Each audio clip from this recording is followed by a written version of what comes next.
Hi, నేను మీ బాలు కాయితి సిరిసిల్ల బలగం TV ప్రేక్షకులకు స్వాగతం సుస్వాగతం. ఈరోజు రాజన్న సిరిసిల్ల జిల్లా సిరిసిల్ల నియోజకవర్గంలో జరుగుతున్న అక్రమ అరెస్టులు నిర్బంధాల మీద మీకు విషయం తెలుసుకున్న మిత్రులారా, వాస్తవానికి చాలా రోజులుగా నేను రెస్పాండ్ కావడం లేదు, కానీ ఎప్పటికప్పుడు ప్రజల ముందు ఉంచే ప్రయత్నం చేస్తున్నా. సిరిసిల్ల నియోజకవర్గంలో మరీ ఒక ఎమర్జెన్సీ కాలం వచ్చినట్టు అవుతుంది. కాంగ్రెస్ ప్రభుత్వం అధికారంలోకి వచ్చినాక ఇటువంటి వ్యవహారాలు నేను ఎప్పుడు చూడలే. అది ఎందుకు జరుగుతుంది, అసలు సీఎం రేవంత్ రెడ్డి గారు తెలిసి జరుగుతుందా, తెలియక జరుగుతుందా, ఆ తర్వాత విషయం ఫస్ట్ ఒక్కసారి ఈ వీడియో చూద్దాం. ఇది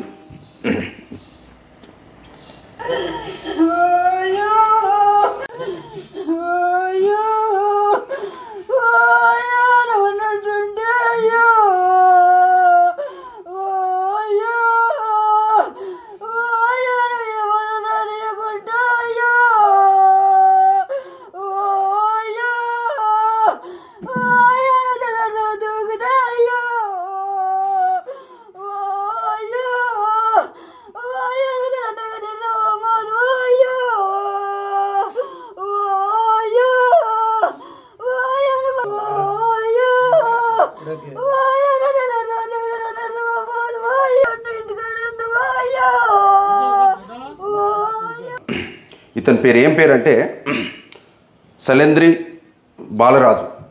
రాజన్న సిరిసిల్ల జిల్లా పెద్దూరు గ్రామానికి చెందిన వ్యక్తి.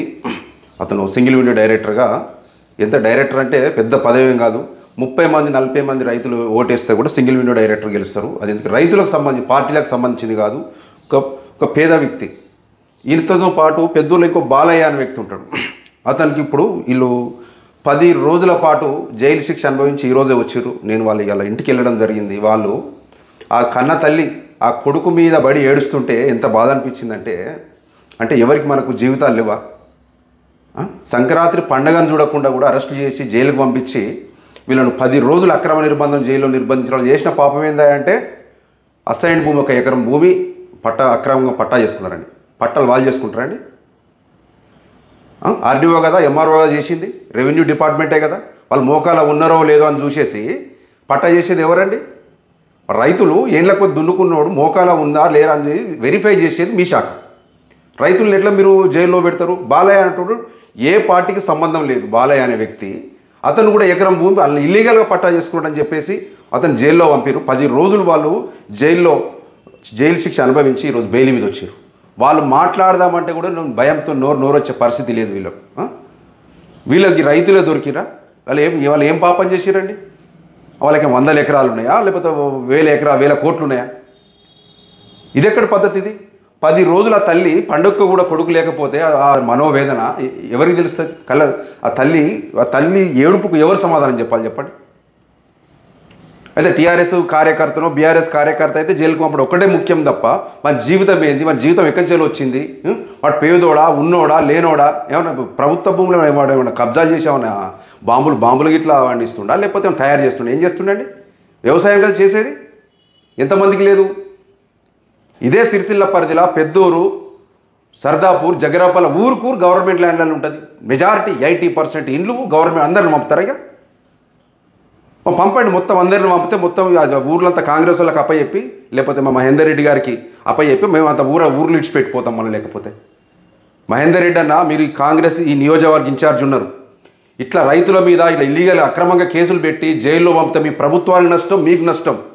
మీరు ఎన్నో ఏళ్ళుగా మీరు ఇక్కడ ఎమ్మెల్యేగా నిలబడుతున్నారు, ఓడిపోతున్నారు. సరే, మీ దురదృష్టమో అదృష్టమో తర్వాత విషయం, కానీ ఇటువంటి పేదలకు కానీ ఎవ్వరికి మంచిది కాదన్న. ఇది పద్ధతి కాదు. ఇది ఎవరి వల్ల అవుతున్నాయి జైలు అక్రమ కేసులు? బలిసినోడు ఏం చేస్తాడు? రిజిస్ట్రేషన్ జాగ్రత్తగా ఉంటాడు, అక్రమంగా సంపాదించుకున్నాడు. లేనోడు పల్లెటూళ్ళల్లో పూటకు లేనోడు ఏం చేస్తాడు? పక్క పొంటుల దగ్గర గవర్నమెంట్ ల్యాండ్లో కొనుక్కుంటాడు. పల్లెటూళ్ళల్లో ఎకరమో 2 ఎకరాలు లేనోని దగ్గర తక్కువ రేటుకు వస్తుందో కొనుక్కుంటాడు, వ్యవసాయం చేసుకొని బతకడానికి. గిదా పద్ధతికి ఇది. పేదోళ్ళు జైలుకు పంపుకుంటా ఈ పండుగప్పుడు ఏడిపిస్తారు. వాళ్ళకి జీవితాలు లేవా? వాళ్ళ బతికే హక్కు లేదా? జీవించే హక్కు లేదా వీళ్ళకు? ఎంతమందిని ఇంకా జైలుకు పంపుతారు సిరిసిల్ల నియోజకవర్గంలో? 1000 ఎకరాలు కబ్జాలు అవుతున్నాయి. ఎందుకు పేర్లు బయట పెడతలేరు? కేటీఆర్ ఏమో కలెక్టర్ గారిని ఏమో మన మాటలనని చెప్పి ఆయన అనిపోతాడు. ఆయన మీద కోపం రైతుల మీద, పేదోళ్ళ మీద, పేద కార్యకర్తల మీద. గీలనా జైలు పంపుడు? 10 గుంటలకు 20 గుంటలకు జైలు పంపుతారా? ఉండద్దా వాళ్ళకు? ఎకరం 2 ఎకరాలు 3 ఎకరాలకు ఎస్సీలకు ఎస్టీలకు బీసీ బిడ్డలకు ఉండద్దా? మీకే ఉండాలి. 100 ఎకరాలు ఉండాలన్నా మీకే ఉండన్నా? మీరే రాజకీయాలు చేయాలి, మీరే భూములు వందల ఎకరాలు ఉండాలి. మేము ఎప్పుడు ఓట్లు వేయాలి, వాళ్ళు మీరేమో ఎప్పుడు రాజకీయాలు చేయాలి, రాజ్యాలు వేయాలి. ఇదా అన్న పద్ధతి కాదు ఇది. ఈ పద్ధతి చూడికి తల్లి ఏడుస్తుంది, ఏడిస్తే ఆమె కన్నీరు మర్డర్ కేసులా మానభంగం కేసులా? అవి సివిల్ కేసులల్లో నోటీసులు ఇచ్చే కేసులల్లో మీరు పండుగ పూట చూడకుండా సెలవులు వరుసగా సెలవులు వస్తే ఇది తీసుకుపోయి ఇదా పద్ధతి మీది? ఒక రోజు స్టేషన్లో మండ పెడతారు, రోజున్నర పోలీస్ స్టేషన్లో ఉంచుతారు రాత్రిపూట. ఇదేం పద్ధతి ఇది? ఇక్కడ కేటీఆర్ జైల్లో పెట్టండి, తప్పు చేస్తే కేటీఆర్ గారిని పెట్టండి. ఈ కార్యకర్తలు ఏమన్నారు? పార్టీలో ఉండు తప్ప వాళ్ళు, లేకపోతే ఒక జీవో తీయండి, లేకపోతే బీఆర్ఎస్లో ఎవరు ఉండద్దు, మా కాంగ్రెస్లో జాయిన్ కావాలి ఖచ్చితంగా ఒక జీవోని అనియండి, మేము మొత్తం మీ పార్టీలో చేరుతారు. ఇది పార్టీలో జాయినింగ్ చేసుకోవాలంటే కూడా ఇదా పద్ధతి? బెదిరించి చేసుకుంటారా ఇదేమన్నా? ముఖ్యమంత్రి రేవంత్ రెడ్డి గారు సిరిసిల్ల నియోజకవర్గం మీద మీరు పక్కా దృష్టి పెట్టాలి సార్. ఇది అన్యాయం, ఇది పేదలను జైలుకు పంపుడు అన్యాయం. ఇది చాలా మందిని ఇల్లీగల్గా అక్రమ కేసులు పెడుతున్నారు. ఇది పట్టాలు ఎవరు చేస్తారండి? ఫస్ట్ రెవెన్యూ డిపార్ట్మెంట్ మీద చర్యలు తీసుకోండి. ఆ కలెక్టర్ని జైలు పంపురి, ఆర్డీఓలు పంపురి, అప్పుడున్న జేసీలను పంపండి, ఎంఆర్ఓలు పంపండి, తర్వాత రైతుల దగ్గర రండి. మొత్తం అరెస్టులు అయినంతా పేద బిడ్డలు, మొత్తం వాళ్ళ సామాజిక వర్గాన్ని చూస్తే బీసీ బిడ్డలు. బండి దేవదాస్ అని సింగిల్ విండో చైర్, ఆయనకి ఏముందండి? సొంత ఇల్లు లేదు, 2 ఎకరాలు 3 ఎకరాలు జాగా ఉంటుంది, అది కూడా కొనుక్కున్న జాగా. ప్రభుత్వం సడలింపు ఇస్తేనే కదా వాళ్ళు పట్టాలు పీఓటీలో చేసుకుంది. ఆ చట్టబద్ధమే కదా. చట్టబద్ధం కాకపోతే క్యాన్సిల్ చేయి, నోటీసులు. ఆ రోజు జైల్లో మగ్గ పెడతారా వాళ్ళను? వాళ్ళ కుటుంబాలు లేవా? పండుగలు లేవా? ఇది మానవ హక్కుల ఉల్లంఘన కాదా? ఇది ప్రతి ఒక్క మనిషి జీవించే హక్కును హరించడం కాదా ఇది? దీనికి ఎవరున్నారు అసలు? ఇక్కడ ఈ జిల్లాలో ప్రభుత్వ వైపు ఆది శ్రీనివాస్ గారు మీరేం చేస్తున్నారన్న? గింత జరుగుతుంటే సరే, ఎవడన్నా నిజంగా తప్పు చేస్తామని జైల్లో పెట్టండి అన్న. కోట్ల దోషణోని 20 ఎకరాలు 10 ఎకరాలను లోపల పెట్టు. 10 గుంటలకు 20 గుంటలకు ఎకరంకు 2 ఎకరాలకు జైల్లో పంపుతా అంటే వాళ్ళు ఏం పాపం చేసుడు? వ్యవసాయం చేసుడు తప్ప అది ఉత్పత్తి కాదా? ఆ జాతి సంపదను పెంచడం కాదా వ్యవసాయం చేసుడు అంటే? పెద్దూరులో కూడా ఇప్పుడు ఇదే సర్వే నెంబర్లో బాలయ్యను జైలుకు పంపిన ఇదే సర్వే నెంబర్లో 60-70 మంది 100 మందికి రైతులకు ఇప్పుడు పీఓటీలు అయినాయి. గవర్నమెంట్ జాబ్లు మనిషికి ఎకరం 2 ఎకరాలు అందరూ పంపుతారా? ఇప్పుడు ఒక ఫిర్యాదు వస్తే పోలీసులు కూడా ప్రాపర్లీ ఎంక్వైరీ చేయాలి కదా, ఫీల్డ్ విజిట్ చేయాలి కదా. ఎందుకు ఇట్లా ఇంతగానో రైతుల మీద కక్ష కట్టుకుంటే ప్రభుత్వానికి నష్టం చేసినట్టు కదా కాంగ్రెస్ ప్రభుత్వానికి? ఎవడో ఒక్కడు ఫాల్తునా కొడుకు ఇల్లీగల్ చేసి ఉండొచ్చు. నేను మొత్తం పూర్తి స్థాయిలో మంచిగా జరిగింది అంటలేను. వాళ్ళనే లోపలేది హైదరాబాద్లో ఉంటే కూడా భయపడి పోలీసు పండుగ పూట అరెస్ట్ చేస్తారని భయపడిపోతే కూడా ఫోన్ ట్రాకింగ్ చేసి లొకేషన్లు తీసి మరి హైదరాబాద్ అరెస్ట్ చేసి తీసుకొస్తారు. ఏం కేసులు అండి ఇవి? మర్డర్ కేసులా? దేశాన్ని దోషిరా? పాకిస్తాన్ బార్డర్ ఇట్లా దాటి వచ్చారా వీళ్ళు?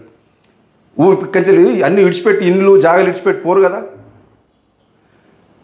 కలెక్టర్ గారు మీకు కూడా దండం పెట్టి చెప్తున్నాం, ఇట్లా పేదల విషయంలో ఆలోచన చేయండి. నిజంగా అన్యాయం చేసిన వాళ్ళను జైలుకు పంపండి కాదంటలేము. జిల్లా ఎస్పీ గారు మీరు ఒక మంచి స్థాయిలో ఉన్నారు సార్, మీరు మంచి కార్యక్రమాలు చేస్తున్నారు, పోలీస్ డిపార్ట్మెంట్ మంచి పేరు తెస్తున్నారు. కానీ ఈ అక్రమ అరెస్టుల విషయంలో మీకు చెడ్డ పేరు వస్తుంది, పోలీస్ శాఖ కూడా చెడ్డ పేరు వస్తుంది చాలా. 10 రోజులు సార్, 10 రోజులు జైల్లో ఉంటే ఒక్కొక్కళ్ళు ఇది గత అన్యాయం కదా సార్.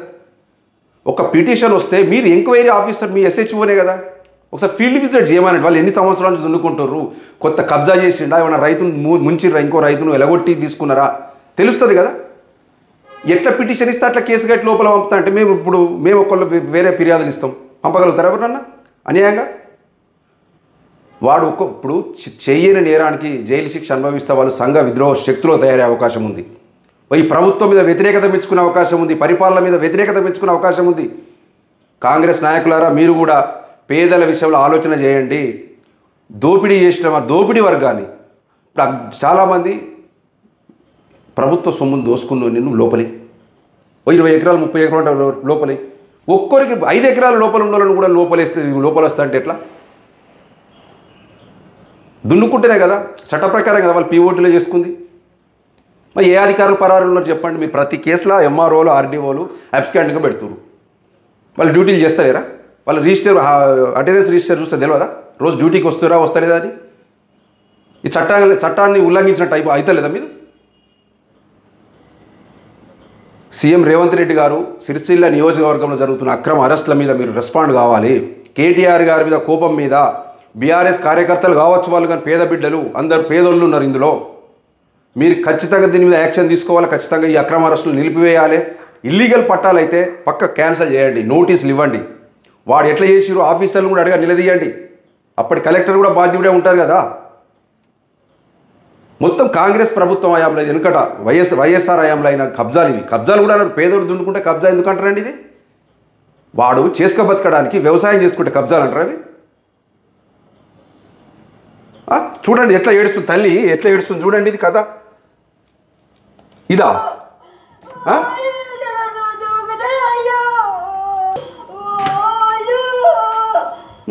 ఇంత ఘోరం అన్యాయం జరుగుతుంటే ఇప్పటికైనా జిల్లా కలెక్టర్ గారు, ఎస్పీ గారు, మీరు మానవత్వ దృక్పథంతో పేదల విషయంలో మీరు ఆలోచన చేయాలి. మీ దగ్గర పొలిటికల్ ప్రెషర్ ఉంది కావచ్చు సార్, కానీ ఇట్లా అమాయకులను జైలుకు పంపిస్తే ఎకరం అంటే పెద్ద విషయం కాదు సార్. అది సింగిల్ విండో డైరెక్టర్ అంటే పెద్ద పదవులు కాదు, మీరు పెద్ద ఊహించుకుంటారు. అది డైరెక్టర్లు అనేది 30 మంది 40 ఓట్లు ఇస్తే కూడా పెద్దూరు చిన్న సింగిల్ విండో 40 ఓట్లు ఇస్తే కూడా డైరెక్టర్ అవుతారు. రైతులకు సంబంధించిన సొసైటీ పదవులు ఉన్న లోపల ఇస్తా అంటే అందరూ పంపించండి. మళ్ళీ బీఆర్ఎస్లు మొత్తం పంపించి మళ్ళీ వీళ్ళని ఉండని తీయండి. మంత్రి పొన్నం ప్రభాకర్ గారు కూడా విజ్ఞప్తి చేస్తున్నా, అన్న మీరు సిరిసిల్ల నియోజకవర్గం విషయంలో మీరు ఆలోచన చేయాలి. ఇది చాలా ప్రభుత్వానికి వ్యతిరేకత అవుతుంది. పేద రైతులను అమాయకం సర్పంచులు ఎంపీటీసీల బతుకులు ఎంత అన్న? వాళ్ళు మొత్తం అప్పులు తెల్లగా బట్టలు ఉంటాయి, మొత్తం అప్పుల బతుకులే వాళ్ళవి. మీకు తెలియదు ఏముంది, గాలను జైలుకు పంపుతా అంటే ఎట్లన్నా? ఇదా పద్ధతి? ఇది కేటీఆర్ మీద కోపం ఉంటే కేటీఆర్ మీద తీర్చుకోండి. ఇప్పుడు ఎట్లా పెడుతురు కదా, పిటిషన్లు ఇస్తున్నారు, కేసులు పెడుతురు కదా, అట్లా కూడా మీ కోపం తగ్గకపోతే ఎట్లన్నా? మీరు రండి రేపు సర్దాపూర్, జగ్గరావుపల్లి, పెద్దూరు మొత్తం గవర్నమెంట్ ల్యాండ్స్, అసైన్ ల్యాండ్లనే జంగుసిపాయి పట్టాలనే ఆ ఊర్లు ఉన్నాయి. ఆ ఇండ్లు కూడా కట్టుకుంది కూడా వెనకటి నుంచి, ఇప్పుడు కాదు 100-120 సంవత్సరాల నుంచి ఆ గవర్నమెంట్ ల్యాండ్లనే ఉన్నాయి ఆ ఊర్లు. మీరు అది ఇల్లీగల్ అంటే మన ఊరు మొత్తం పంపండి, అందరం కలిసి ఒకటేసారి పోతారు. ఎందుకు ఇది తాపకోసారి వాడు మనిషి నడవడానికి కూడా భయపడుతున్నారు అంటే పరిస్థితి ఏం జరుగుతుంది వ్యవస్థ. బాలయ్య అనేట ఆయన పెద్దూరులో రైతు, ఏ పార్టీకి సంబంధం లేదు పాపం, ఏదో ఫిర్యాదు వచ్చిందని చెప్పి ఎకరం జాగా దున్నుకుంటుండని చెప్పి ఇల్లీగల్గా ఆయనను జైలుకు పంపారు. అది కూడా పండగ పూట, సంక్రాంతి పూట, వరుస సెలవులు. 10 రోజులు జైలు నుండి వచ్చినాక వాళ్ళ శాపనార్థాలు పెడుతున్నారు కాంగ్రెస్ గవర్నమెంట్కి. ఎందుకు మన కడుపు కాలేదా? 10 రోజులు జైల్లో ఉంటే ఏం తప్పు చేసిర్రు? మొత్తం ఇది కేకే మహేందర్ రెడ్డి గారు కాంగ్రెస్ ఇన్ఛార్జ్ మీద ఒక అపవాదు పోతుంది. ఈ అరెస్ట్ల వెనుక మొత్తం మహేందర్ రెడ్డి గారు ఉన్నారని చెప్పి, మహేందర్ రెడ్డి అన్న మీరు కూడా మీకు చెడ్డ పేరు వస్తుంది, మీకు కోపం ఉంటే నా సొంటని మీద ఇచ్చుకోండి. మేము అప్పుడప్పుడు ప్రభుత్వం మీద ప్రశ్నిస్తూ రాస్తున్నాం కదా, మీ తప్పిదాలు రాస్తున్నాం కదా, మా సొంటను వంపురి. కేటీఆర్ వంపు లేకపోతే పెద్ద లీడర్లు వంపు ఎవరన్నా కొన్నిద్దరిని ఏదో అక్రమకి గంజిని పెడి అల్లడ పాపం పిల్లవాడారు మైపాలను గంజాయి కేసు పెడతాడు, పారిపోయి బెంగళూరులో ఉంటుండు. రేషన్ షాపుల ఇల్లీగల్ మొత్తం పైసలు వసూలు చేసుకుంటా రేషన్ షాపులు ఇస్తున్నారని బయట పెట్టిన వ్యక్తి ఈరోజు ముస్తాబాదులు లేకుండా చేసి సిరియాల మీ భయానికి వెళ్ళిపోయాడు. ఎంతమందిని చేస్తారు మహేందర్? ఇట్లా అరెస్ట్ ఎంతమందిని చేస్తావు? నాకు సంబంధం చట్టం తన పని తనం చేసుకోపోతుందంటే ఇదా పద్ధతి? చట్టం తన పని తన చేసుకపోయినా పేదల మీద చట్టాలు ఉపయోగిస్తారా? చట్టాలు పేదోనికే పనిచేస్తాయా, ఉన్నోని పనిచేయా? ఏమో మీరు మొత్తం కాంగ్రెస్ ప్రభుత్వానికి కావాల్సుకొని నష్టం చేస్తురా, లేకపోతే మహేందర్ అన్న నాకు అది అర్థమైతలేదు. నేను ఎట్లా నిలబడా వచ్చినోడు నీకు గెలితే గెలవని, ఓడిపోతే నెక్స్ట్ కాంగ్రెస్ వాడు, నా కాంగ్రెస్ లీడర్ నాకెంద అనుకుంటున్నావా? ఏం చేస్తున్నావో నాకైతే అర్థమైతలేదు. స్థానిక ఎలక్షన్లు వస్తున్నాయి, ఆ మండల మీటింగ్ పెట్టి ఆ గ్రామాలలో సర్పంచులు ఎంపీటీసీలు ఎట్లా నిలబెట్టాలని చెప్పి మీటింగ్ పెట్టి ఒక ప్రణాళిక తయారు ఎట్లా అన్న? ఇది పార్టీ బలోపేతం చేసుకునే పరిస్థితులు అచ్చుడితోనే వాన్ అరెస్టులు, వీన్ అరెస్టులు, కక్ష సాధింపు చర్యలు, ఇదేందన్న నాకు అర్థం కాదు. ఏమన్నా మీకే తెలవాలి. కానీ ఇటువంటి ఉసురు మాత్రం, పేదోళ్ళ ఉసురు ఎప్పటికీ ప్రభుత్వానికి మంచిది కాదు, దీనికి కారకులైన వ్యక్తులకు కూడా మంచిది కాదు. ఆ ఉసురు తగులుతుంది పక్క. ఇది మాత్రం 100% చెప్తున్నా. దయచేసి ప్రభుత్వం పెద్ద మనసుతో ఆలోచించి అక్రమ అరెస్టులు ఆఫ్ చేయాలి. వాళ్ళకి ఖచ్చితంగా తప్పు చేస్తే నోటీసులు ఇవ్వండి, వాళ్ళు సమాధానం చెప్తారు. ఎట్లా పట్టా అయింది, ఇల్లీగల్గా అయిందా, లీగల్గా అయిందా, పట్ట వాళ్ళకి ఇవ్వండి నోటీసులు. కోర్టుకు పోయే అవకాశం కూడా ఇయ్యరా? ఎఫ్ఐఆర్ చేయకముందే మనుషులు అరెస్ట్ చేసి లోపల నిర్బంధించి తర్వాత ఎఫ్ఐఆర్ చేస్తారు. ఇదేం నడుస్తుంది? ఏమన్నా బీహార్, ఉత్తరప్రదేశ్, యూపీ ఇదేమన్నా? ఆ యూపీలో కూడా కోర్టుకు పోయే అవకాశం ఇస్తారు కదా. ఆ బాధితులతో పాపం మాట్లాడదామంటే కండిషన్ బెయిల్ కాబట్టి వాళ్ళు కూడా మాట్లాడే పరిస్థితి లేదు. న్యాయస్థానాలు కూడా ఆలోచన చేయాలి సార్. ఇటువంటి అక్రమ కేసులు తప్పకుండా బెయిల్ ఇవ్వండి. ఖచ్చితంగా ఇది మానవ హక్కుల ఉల్లంఘన కిందకి వస్తుంది. ఈ చిన్న చిన్న కేసులలో ఇది ఏంటంటే మనం వ్యవసాయం చేసుకున్న రైతులు కూలీలను జైలుకు పంపడం దుర్మార్గమైన చర్యగా నేను భావిస్తూ ఇటువంటిది ప్రభుత్వం మరోసారి ఆలోచన చేయాలని విజ్ఞప్తి చేస్తున్నా.